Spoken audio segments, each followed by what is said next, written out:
እነዚህ በምስሉ ላይ የምትመለከቷቸው ሁለት ጥንዶች ፍቅራቸው ሀገርን ጉድ ያሰኘ ነበር። የአንድነታቸውን በትዳር ያስተሳስር ዘንድ ዴቪድ ተንበርክኮ አግቢኝ ይላታል። እሷም በደስታ አገባሃለሁ አለችው።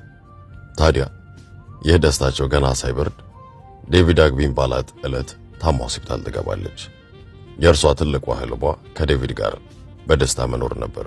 ሆኖም ግን ህልሟ ከህመሟ ተተክቶ ሆስፒታል ተኛች። በሽታዋ ቀላል አልነበረም። የጡት ካንሰር ነበር። ሐኪሞች ዴቪድን ጠርተው እጮኛ ልትሞት ውስን ቀናት ቀርተዋታል ብለው አረዱት። የሚያፈቅራትን የአይኑን አበባ ውዱን ማግባት ህልሙ የነበረው ዴቪድ ይህንን አደረገ።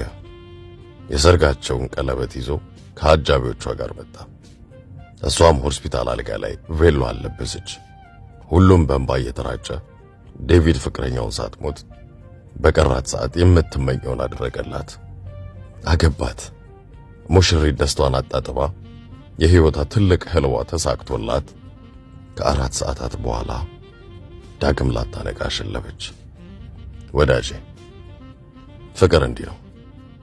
ያፈቀርከው እንደሚኖር ብቻ ሳይሆን እንደሚሞት እያወቅህ አብረው ለመኖር ተወስናለህ።